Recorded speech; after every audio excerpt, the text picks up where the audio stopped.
हीरे medical college सूरत bypass Dhulia Maharashtra में गुरुजी पंडित प्रदीप मिश्रा जी द्वारा श्री माँ लक्ष्मी शिव महापुराण कथा शुरू हो गई है। आज 16 नवंबर दूसरे दिन की कथा पूर्ण हो चुकी है। यह 5 दिवसीय शिव महापुराण कथा है जो कि 15 से 19 नवंबर 2023 तक आस्था और यूट्यूब के माध्यम से दोपहर के 1 से 4 बजे तक देखी जा सकती है। आज की कथा में गुरुजी ने 27 नवंबर देव दीपावली का बिल्कुल नया और विशेष उपाय की जानकारी दी है, जो कि 1 बूंद शहद वाला नया उपाय है जिसे आपको आने वाली देव दीपावली में करना है। साथ ही गुरुजी ने ग्रह क्लेश दूर करने वाला, घर के झगड़े दूर करने वाला, प्रदोष के दिन किए जाने वाले नए उपाय की जानकारी दी है। आज 16 नवंबर दूसरे दिन की कथा में गुरुजी ने कुल 14 उपाय पत्र और उपयोगी जानकारियाँ दी हैं। सभी की जानकारी हम आपको इस वीडियो के माध्यम से दे देंगे। किन्हीं कारणवश अगर आपने आज की कथा नहीं सुन पाई है तो पूरी कथा का रास्ता तो आपको इस छोटे से वीडियो से प्राप्त होने वाला है। पिछले वीडियो का प्रश्न का उत्तर इस प्रकार है, नासिक महाराष्ट्र में कौन सा ज्योतिर्लिंग है? उत्तर है बी त्र्यंबकेश्वर। आज के वीडियो का प्रश्न इस प्रकार है जो आपकी स्क्रीन में भी दिख रहा है, माता लक्ष्मी को प्रिय भोग क्या है? आज की कथा के अनुसार ही आपसे प्रश्न किया है। ऑप्शन इस प्रकार हैं, ए शहद, बी सीताफल, सी सिंघाड़ा, डी खीर, ई अन्य। आप इस प्रश्न का उत्तर अभी हमें कमेंट बॉक्स के जरिए भेज सकते हैं। हम इस प्रश्न का उत्तर आपको कल के वीडियो में जरूर बता देंगे। बढ़ते हैं आज की कथा की पहली विशेष जानकारी की ओर। गुरुजी ने कहा 21,600 श्वास प्रतिदिन शरीर से निकल रही हैं। उस 21,600 श्वास में से कुछ श्वास ऐसी होना चाहिए जो भगवत भजन में होना चाहिए। शिव महापुराण कथा कहती है, बचपन में जो आपने 1 लोटा जल चढ़ाया है, जवानी में जो आपने भगवान का भजन किया है, शिव मंदिर तक गए हैं, तो वह बचपन और जवानी में किया गया भजन, चढ़ाया गया 1 लोटा जल कभी भी बूढ़ा नहीं होता है। 30 वर्ष की अवस्था में, 40 वर्ष की अवस्था में तुमने जो कमाया है, जमीन, प्लॉट, प्रॉपर्टी, संपदा, वह तुम्हारे बुढ़ापे तक साथ देती है। उसी तरह जो तुमने बाल्यावस्था में और जवानी में भगवान की भक्ति की है, 1 लोटा जल चढ़ाया है, वह भी तुम्हारे अंतिम क्षण तक तुम्हारा साथ देता है। बढ़ते हैं आज की कथा की दूसरी विशेष जानकारी की ओर। गुरुजी ने कहा, कई लोग कहते हैं कि हमारा मंदिर जाने का समय निकल गया, अब हम मंदिर नहीं जा सकते, बल्कि आप जिस समय मंदिर जाते हैं हफ्ते में 1 या 2 बार आपको ऐसा प्रयास करना चाहिए कि समय बदलकर आपको शिवालय जाना चाहिए। ऐसा करके आप देखना, ऐसे में भी आपको देवाधिदेव महादेव की विशेष कृपा जरूर प्राप्त होगी। और आप जो व्यापार करते हैं, व्यवसाय करते हैं, उसमें आपको यह प्रयास करना है, आप जिस समय निकलते हैं घर से, जो समय है आपके व्यवसाय का, उसे थोड़ा बदल कर जाना है। आप रोज़ 11 बजे दुकान खोलते हैं, आप हफ्ते में 2 दिन सुबह 9 बजे दुकान खोल कर देखिए, आपको लाभ और हानि का एक अंदाज़ा जरूर लगेगा। बढ़ते हैं आज की कथा की तीसरी विशेष जानकारी की ओर।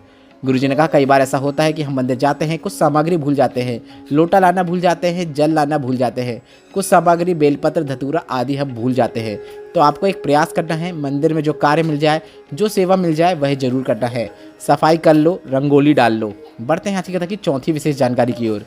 गुरुजी ने कहा, जहाँ हम रुके हुए हैं वहाँ एक माताजी ने पत्र भेजा जिसमें लिखा था, मेरा पति कभी भी भगवान को नहीं मानता था।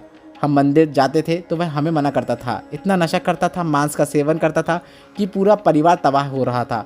हमने हमारे पति से निवेदन करके एक बार सीहोर जाकर रुद्राक्ष लाने को कहा, बड़ी विनती करके ले गए, रुद्राक्ष लेकर आए, कंकड़ शंकर की धरा में बाबा से निवेदन किया और वह रुद्राक्ष हमारे पति ने धारण किया। उस दिन से आज तक 2 साल होने वाले हैं, पति ने ना शराब को हाथ लगाया है, ना ही मांस का सेवन किया है। गुरुजी ने कहा, 3 चीज़ें आपका जीवन बर्बाद कर देती हैं, माला, प्रणाम और प्रशंसा। ये 3 चीज़ें सभी को अच्छी लगती हैं। लोग मुझे प्रणाम करें, मुझे नमन करें, मुझे माला पहनाएं, ऐसे में आपको अहंकार आ जाता है। लोग मेरी प्रशंसा करें, इस प्रकार के जो लोग होते हैं वह एक न एक दिन बर्बादी में आकर खड़े हो जाते हैं। बढ़ते हैं आज की कथा की छठवीं विशेष जानकारी की ओर। कल्पना जी पत्र लेकर आए जिसमें उन्होंने कहा, शिव जी पर शहद की बेलपत्र और बाबा की कथा श्रवण करने का बखान करना चाहूँगी। मेरा बेटा एग्ज़ाम देते देते 3 वर्ष हो गए थे, उसका कहीं पर चयन नहीं हो रहा था, वह हार मान चुका था। मुझसे कहता था कि अब मेरी कभी भी कहीं पर सरकारी नौकरी नहीं लग सकती।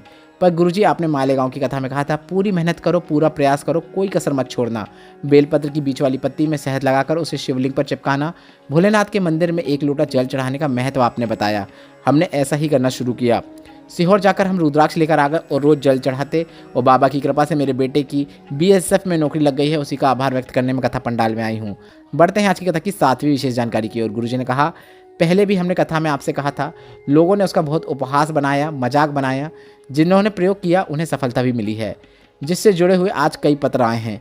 हमने बताया था कि आपको पूरी मेहनत करना है, पूरा प्रयास करना है, और साथ ही साथ आपको बेलपत्र की बीच वाली पत्ती में शहद लगाकर उस बेलपत्र को शिवलिंग पर चिपकाते हुए उस कार्य के लिए, उस एग्ज़ाम के लिए चले जाओ। कार्य में निश्चित सफलता प्राप्त होती है। परीक्षा में निश्चित सफलता प्राप्त होती है। बढ़ते हैं आज की कथा की 8वीं विशेष जानकारी की ओर। गुरुजी ने बताया, मधु और शहद अगर अधिक समय तक रखा जाए तो वह खराब नहीं होता है, बल्कि वह औषधि बन जाता है। उसी तरह मधु अगर आपकी जिह्वा में है, आपकी वाणी में है, तो वह भी आपको उन्नति प्रदान करने वाला होता है। जो शहद जैसी वाणी बोलता है वही दुनिया में राज कर सकता है, कड़वा बोलने वाला नहीं। बढ़ते हैं आज की कथा की 9वीं विशेष जानकारी की ओर। अश्विनी जी पत्र लेकर आए, जिसमें उन्होंने लिखा, मेरे पेट में गठान हो गई थी, जिसके कारण कुछ गठानें फट भी गई थी। पेट में पस फैल गया था, जिसको हमने निकलवाया और डॉक्टर ने कहा गर्भाशय में पस फैल गया था, जिसके कारण आप जीवन भर मां नहीं बन सकती, गर्भ नहीं ठह सकता। पर किसी ने हमें सफ़ेद आंकड़े की जड़ का प्रयोग बताया, वह प्रयोग हमने किया। बाबा की कृपा से संतान की प्राप्ति हुई है।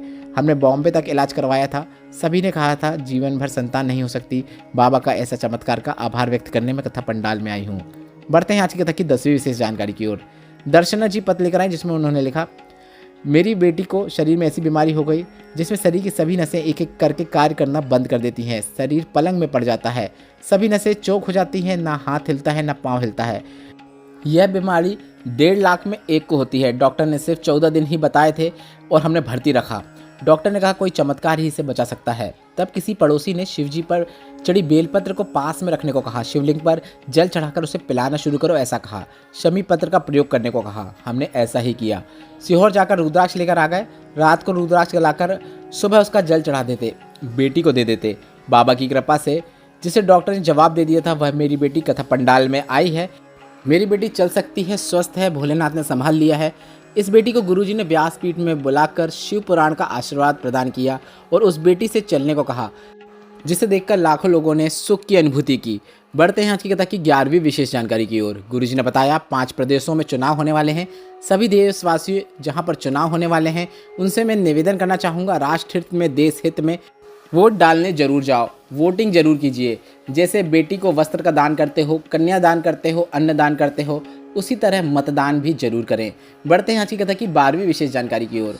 प्रदोष के नए उपाय की जानकारी देते हुए गुरुजी ने बताया, कभी आपको लगे कि मेरे घर में बहुत अधिक मात्रा में क्लेश हो रहा है, बहुत झगड़ा हो रहा है, परिवार में बहुत अधिक मात्रा में क्लेश हो रहा है, परिवार में विवाद हो रहा है, तो आप भोलेनाथ के मंदिर में जल चढ़ाने जाते हो। मासिक शिवरात्रि का दिन हो या फिर प्रदोष का दिन हो, दोनों में से किसी भी एक दिन आपको थोड़ा सा शहद लेकर जाना है। आप अपने हाथ की उंगली में भी शहद लगाकर जा सकते हैं और उस शहद को आपको माता सुख सुंदरी के स्थान पर लगाकर, शिवलिंग पर लगाकर 1 लोटा जल चढ़ाने का प्रयास करना है। आप 2 प्रदोष 2 मासिक शिवरात्रि करके देखिए, घर से क्लेश जरूर समाप्त हो जाएगा, यह निश्चितता है। आपको शहद 2 जगह लगाना है, माता सुख सुंदरी के स्थान पर और शिवलिंग के ऊपर। इसके बाद आपको 1 कलश का जल पूरे शिवलिंग पर चढ़ा देना है। बढ़ते हैं आज की कथा की 13वीं विशेष जानकारी की ओर। माता लक्ष्मी का प्रिय भोग क्या है? कोई कहेगा सीताफल, कोई कहेगा खीर, कोई कहेगा सिंघाड़ा, कोई कहेगा फल। माता लक्ष्मी को सबसे अधिक जो प्रिय भोग है वह है शहद का भोग।